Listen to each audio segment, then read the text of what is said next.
Good morning. I don't care what y'all say. I hate people. I hate people, you guys. I hate people. I hate people. I hate people. I hate people. And what I'm trying to tell these people this morning about my child is that I'm not the type of parent to call 911, call an ambulance for something happening to my baby. I'm not her. I'm not her. We're going to settle the score. So in my eyes, I'm getting somewhere. Stick with me. Prevention is key. That's when it comes to sexual rape, molestation, all of that stuff.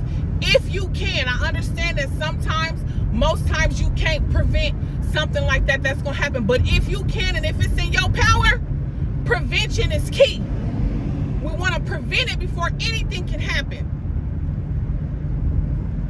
Feeling okay. Besides the house being 95 degrees, feeling all right this morning. Everybody made it in. It seems like, okay, we got a schedule. We got a routine going on so far. It's happening. We inching our way. Get TJ, take him to school. Y'all already know, or I don't know if y'all know, but because they have not tested my child yet, it's the new beginning of the school year. I had to write a letter yesterday to ask for him to be tested because of his condition. TJ has something called the George syndrome. It is a heart defect. It comes with many different things wrong with his heart. A heart defect and developmental delay. It also comes with irritable bowel, constipation, things like that, as far as like digestive system and all of that stuff, right? He's a special needs child. So right now with the school year going on, they're saying that they have to place him in a general ed setting until they test him to figure out where he's gonna go, right? So while he's in, what I'm telling them, while he's in a regular general ed setting, he needs assistance as far as coming in, getting his breakfast, and knowing where to sit with all the other kids until his teacher call him, right? And so for the first, since school has started, that's what I've been doing until he gets to the place where he needs to be. Until he gets in a smaller setting with a special education teacher, I'm gonna go in there. But see, this haven't been this big old fat man at the door, right? I just been seeing him walk around the campus. Big old huge fat man. You look like Mr. Professor. You know what I'm saying? You already been looking at me up and down, kind of snooty or whatever, but I ain't had no words for you because I can feel you from a mile away. So the past couple days, it ain't been no problem. I sit in the auditorium with my baby till as long as I can. While he, teacher come, walk them down, fine. I noticed kind of like yesterday toward the end, she kind of didn't want me there no more. Like, hello, y'all not just about to do my baby any kind of way. He needs a little bit of extra help and a little bit of extra attention. And until he can get what he needs, I'm going to be here to make sure it is done.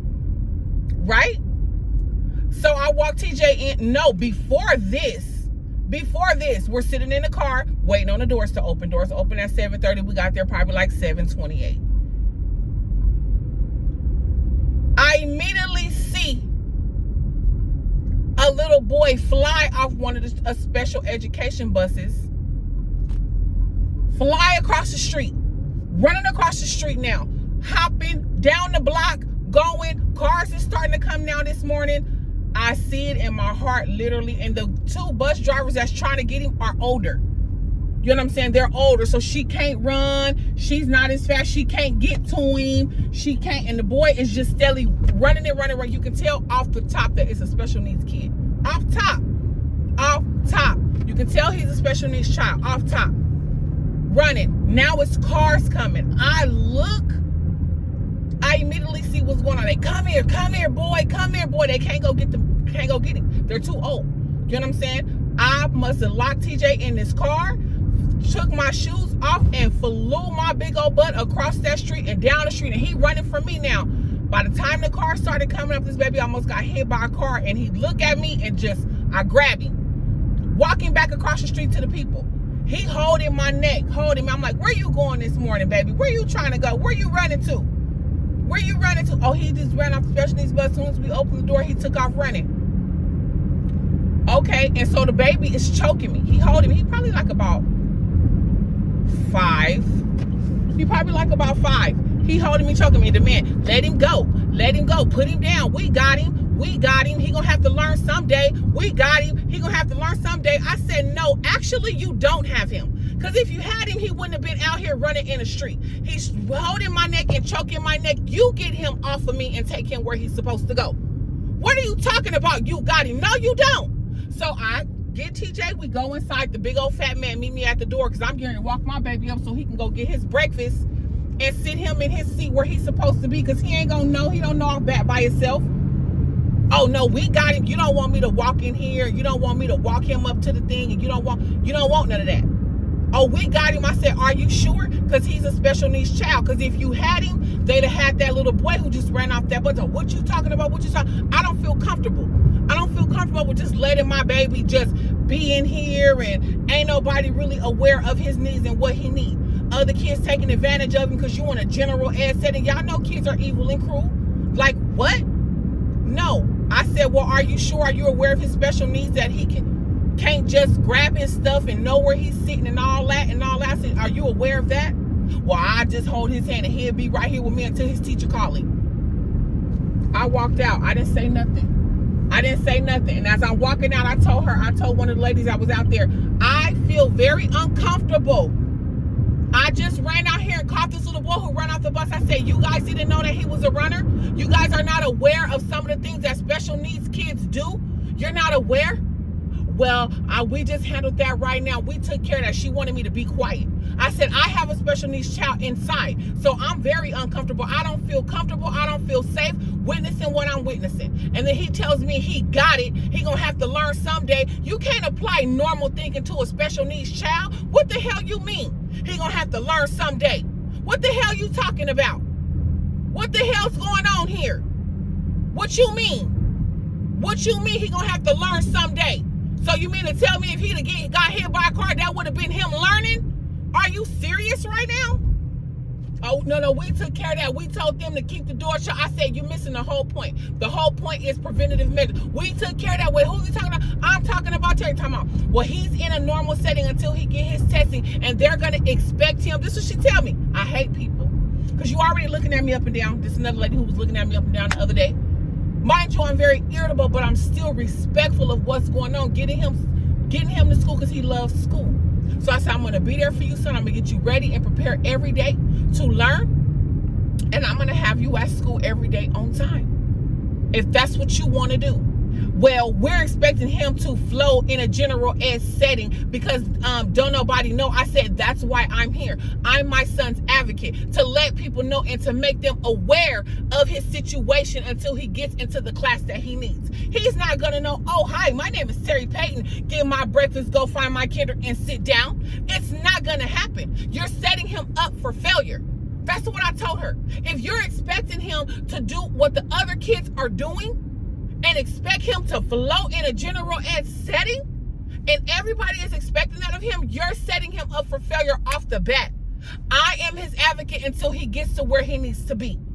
What are you talking about? I understand, Mom, but they're not going to know. They don't know that. They're just expecting him to flow the way he's supposed to flow in a general ed. What the hell are you talking about? I told her, I'm letting you know because I'm not one of them parents to sit up here and call the laws and do all this and do all that.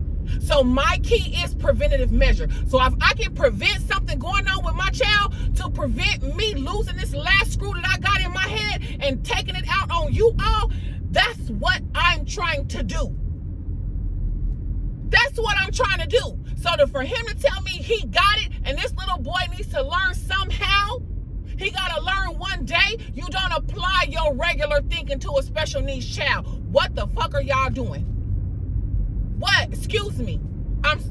Come on. What are you guys doing? What are you doing?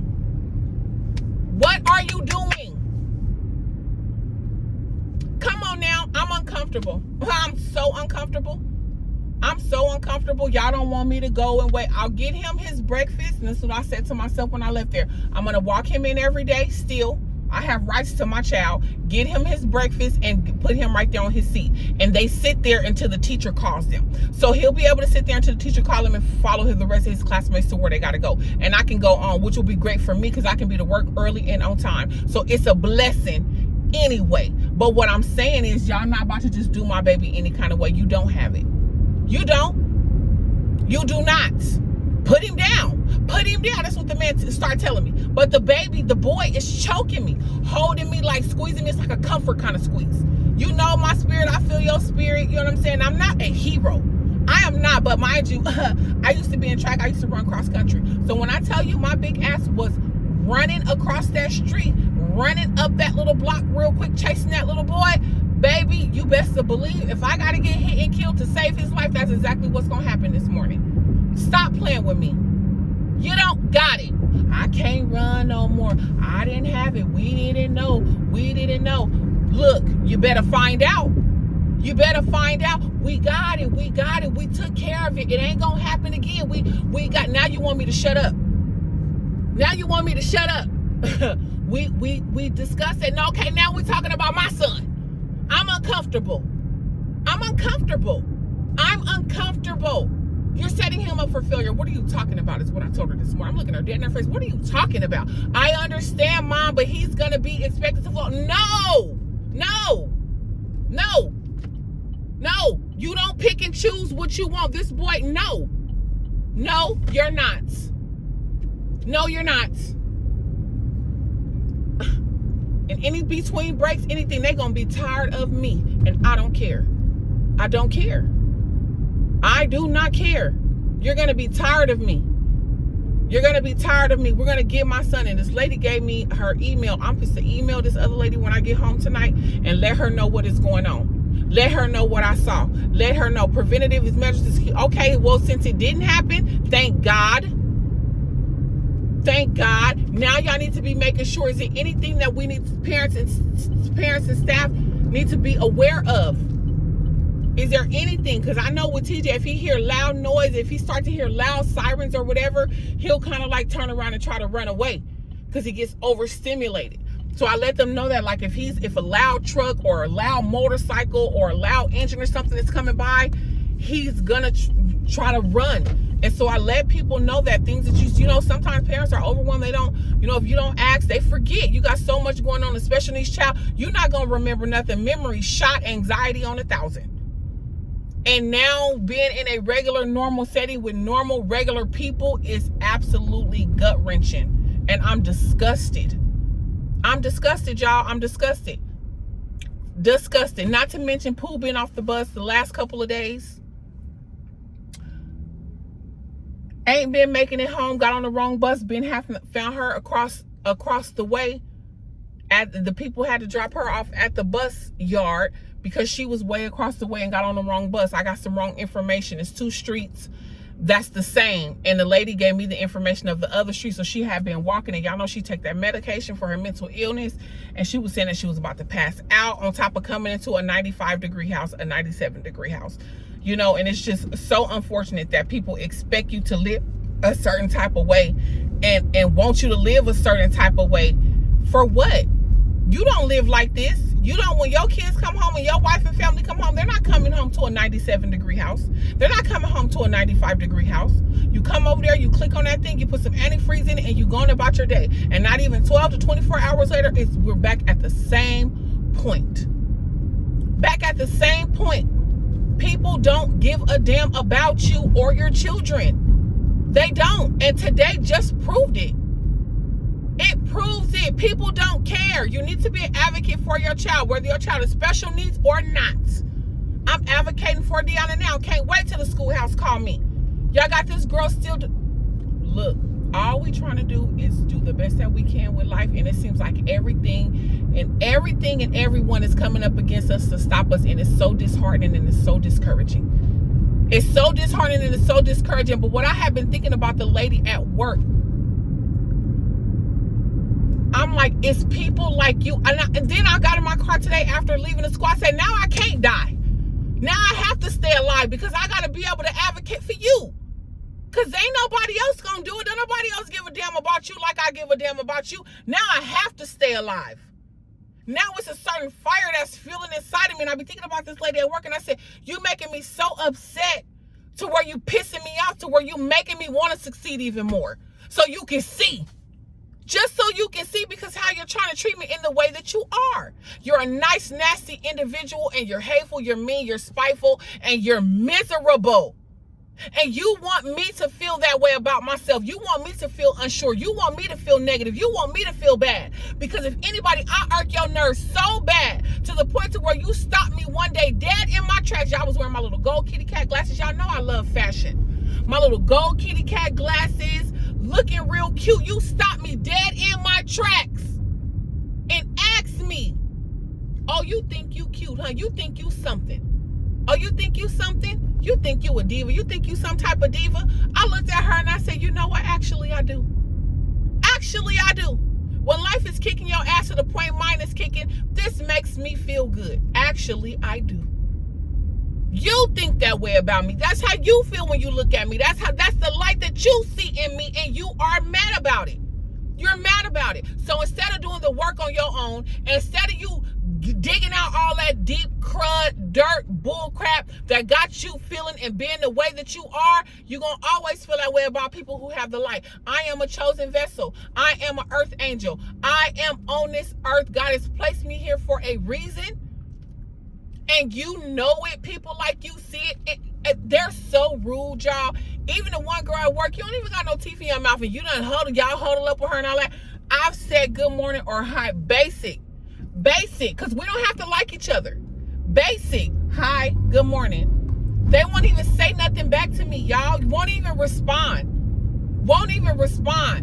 Come on. Like, why are you mad? If anybody should be mad, it should be me who live in a house of horrors. I'm the one who should be mad. I'm the one who should be mad dealing with what I got going on. So why are you hating and trying to kick somebody down who's already down? Your thing is you trying to kick me and put me down, and what you don't know is I'm already down.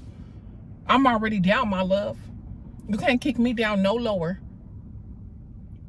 I'm going to be on this phone all day with these people, and I don't care. I do not care, okay? Humans are disgusting. There's more evil than it is good, which is why this fight is always exhausting and strenuous, and it's so many people who are full of hate and allow the enemy to use them. It's just ridiculous. It's so many people full of SHIIT in a literal sense. Just all gooped up in the inside. You ain't done no work. You just sitting in your misery, living in your misery. And you want somebody else to feel miserable. You look at people up and down. Baby, listen. And so when I got dressed today, I said, she makes me want to do more. You done pissed me off to the point to where you make me want to shine brighter. That's one thing about me. When I get pissed off, it fuels me. You make me want to, I am a diva. I am all that, because obviously that's what you see in me. Put my little glasses on, baby. I'm looking good. I'm feeling good despite what I got going on at home to keep me going until our breakthrough come through. And it's people like you who want to try to take me out before it get here. I have to stay alive for my child, my kids. What? Don't nobody give a damn about us? And that's the truth. So that is where I am at this morning. On top of Thursday, Cash busting his head open to the white meat. He got 10 stitches. On top of Terriana not coming home 2 days in a row. 6 o'clock getting lost on the bus taking her somewhere, and them not knowing where she was until after 6 o'clock. The battery in my car last week went out one morning when I came out to start the car to get the baby off to school, get Deanna off to school.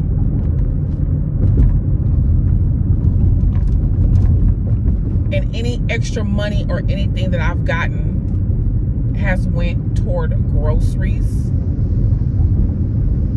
And I do want y'all to know, there is somebody behind the scenes holding me up. For sure. For sure.